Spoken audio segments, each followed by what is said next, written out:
Good morning, friends. It's a little breezy in my studio, which is really nice. So, sorry if things kind of fly. So, we made a bowl the other day, and we're coming back to trim it. And you know it's ready to trim when the clay is leather hard. So, like if I push on this, it's not really moving anywhere. Like it might like slide a little bit in my fingers, but it's nice and firm. Okay. And you notice that when I made that bowl, the sides were basically straight sides. I didn't do the curve of the bowl, okay? Like I did the curve on the inside, but the outside I wasn't worried about because I needed that support right here. So if you trim that off, or if you create that curve on the outside, it doesn't have as much support underneath. And so I leave that on, and then trimming is when I take that extra clay off. So you figure out how wide you want to trim the foot of your bowl by measuring from the very middle of your pot. So you kind of put one finger there to the side of your pot. So I'm kind of measuring like that. So see, it's straight up and down from that and in the middle. And then you take that measurement, and that's about as wide as I want the foot of the pot to be, okay? So I have a fancy trimming tool from Diamond Core Tools, which is a really nice tool brand, and this is nice because I can set it in the middle. If my finger's on there, the plastic on it kind of makes it so my finger just glides over it. It doesn't get stuck on the clay. If I just have it on the clay, it's going to kind of get stuck or maybe pull on it slightly. You can also use a milk gallon jug, the cap of it, and flip it over so the flat side's down and put your finger in that. That also works. The Diamond Core one's just, you know, a little fancier, a little nicer. And it also has some measurements on it. So like if you want to measure like fifths or eighths, you have lines that can do that too. So it's just a fancier one. All right, so again, I can measure from the middle and say, okay, it needs to be about this wide. So then I'm gonna start my foot there. So I've got there are two kinds of trimming tools. Well, there are a lot more. There are two kinds of trimming tools I use most often. There's one, and this one's a little smaller. I use this for smaller things or for getting into smaller areas. So I start off with a big one because I'm going to be taking off a lot of clay from a lot of area. And I just kind of have my hands touching. My arms, as you can tell, are still into the sides of my body. Okay, so I'm going to start off and just make marks where I want that foot to end up. And then I can use the side of the tool to kind of go down. They might be a little wet still, it's not bad, but it's a little wet. Okay, so I start trimming off a little bit. Usually when you do your bowl, the top of the sides are going to be the thinnest spot that you've got. So I usually don't trim all the way down to the bottom. I'll trim to maybe halfway and then back up and down. So I basically go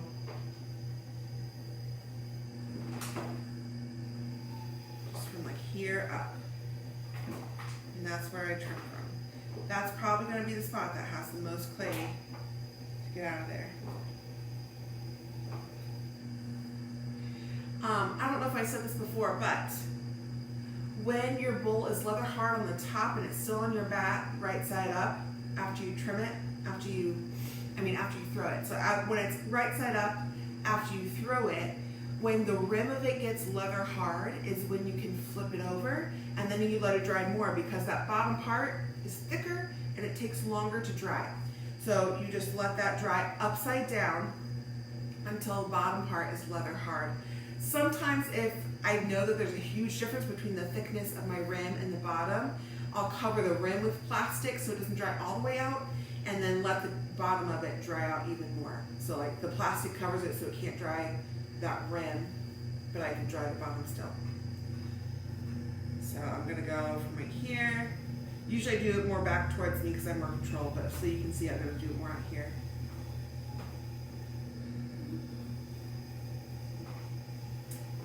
Oh, I didn't actually show you everything either. So I'm also using a Diamond Core sticky back. They are really nice, they're pricey, but they're really nice because most things that you trim, you have to center on a regular bat or on the wheel head, and then you have to put clay down. The sticky bat, especially for bowls and plates, is nice because it kind of stays in place. You don't have to use the extra clay, which can end up marring your other piece of clay. So I think that this is really nice. I love it for my bowls especially. I like making bowls. The sticky bat is great for that. It's great for things that have a wide base, basically. It's good for other things, but they don't stay up as easily or in place as easily.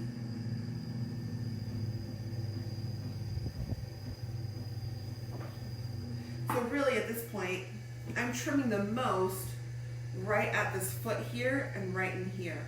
Because if you'll remember, that's where I have the most clay left from throwing it.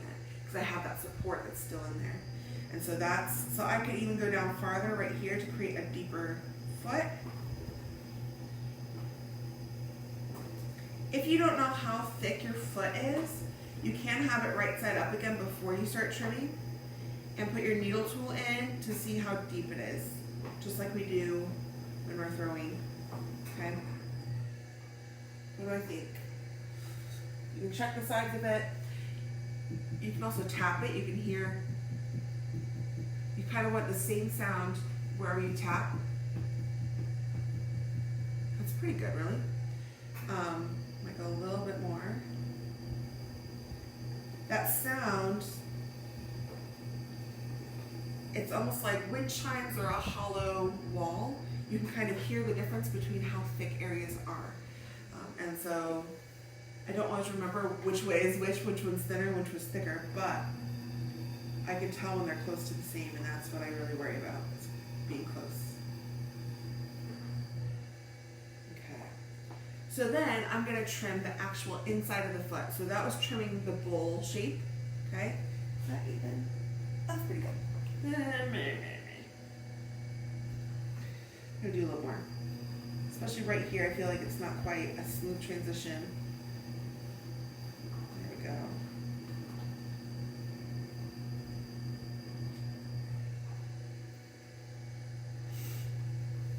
When I have a mask on, my students can't tell that I'm sticking my tongue out, but I was watching one of my videos the other day and yep, I still stick my tongue out. Maybe even more.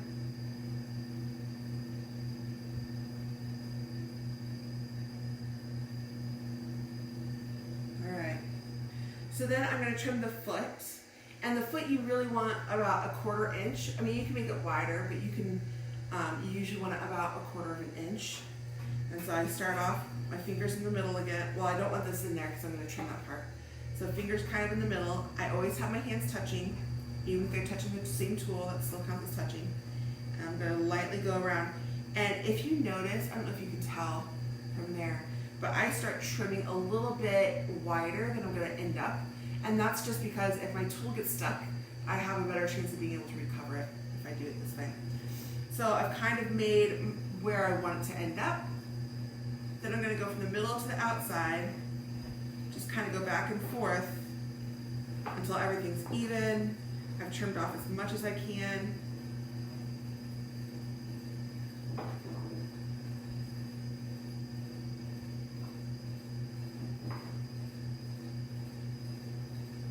And if you really are scared about making a mess, or you really just don't like messes, one thing you can do is get a sheet of poster board or something and stick it around inside your bat. And so then as the clay flies, it flies and hits that and then falls into your pans, so that it's easier to clean up. So if you're trimming a lot in a day, it's a nice thing to do so that you don't have to clean up as much.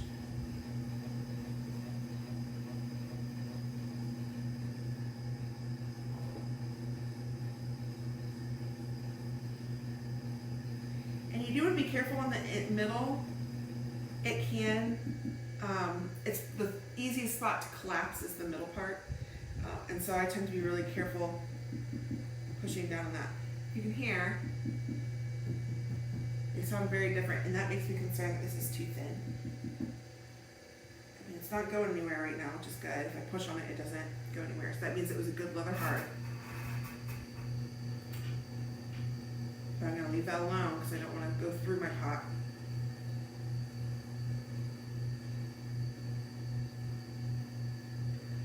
I might trim a little bit more. Not very much more. Again, my hands are touching. It helps keep them accountable. Kind of like the buddy system. They can't go too far off. before they're touching each other. Hopefully. Hopefully.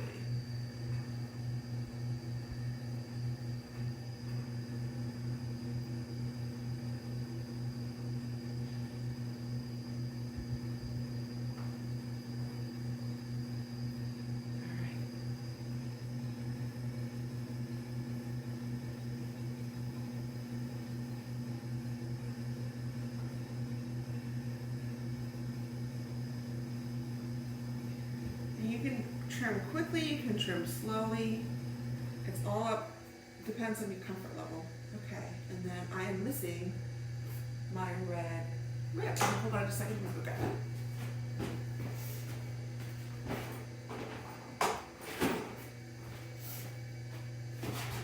So this is the Cheryl Mud Tool rib. It's a rubber rib. Cheryl Mud Tools makes these awesome ribs, so get them. They have green ones, which are harder. They don't bend quite as easily, so like, okay. They have also got yellow and I think blue, and they all have a different hardness to them. So I like this red one. It is my favorite. It's my favorite tool that they've got. This is their size 1. There's a size 0, which is a smaller red tool that's the same shape. Anyway, but they're really fun. This one have a number on it. Anyway, so I love these ones. So Cheryl Mud Tools, get one of these. Most clay kits come with a metal rib, and while they're great for some things, I get scared of them. I have gotten cut multiple times. I've had students get cut multiple times, and so I just use the rubber ones. So I'm going to use it just like it's my fingers, and I'm going to kind of smooth this out.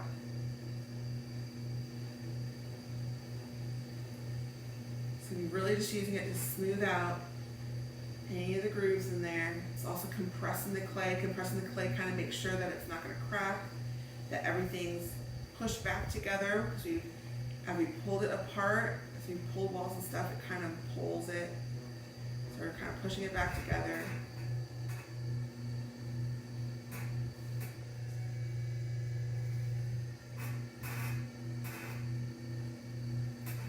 I'll do the inside. Anything I've trimmed, I compress again.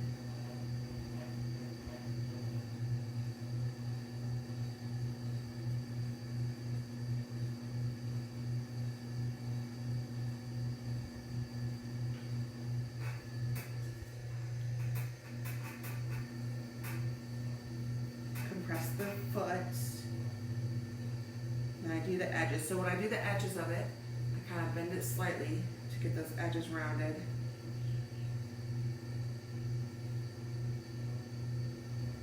And when I think I'm mostly done, I kind of go over everything with my finger.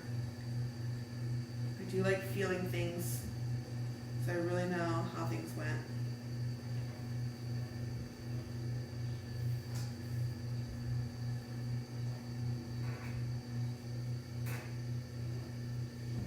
This might have gotten off center at some point, but that's okay. And I'm just going to use a sponge that is maybe slightly damp. It just helps smooth everything again.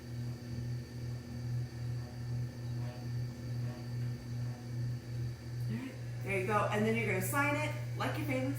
Thanks, Molly. And yeah. And then you let it dry. You dry it upside down until it is, bone dry. You know it's bone dry by 1, the clay is going to change colors. It becomes more white. And 2, you can lick your finger and then touch your what you think is bone dry. If it sticks to it, it's bone dry because it likes to absorb moisture, okay? If it doesn't stick to it, let it dry a little bit longer. It might take a couple days to dry, and that's normal, okay? See you guys later. Bye.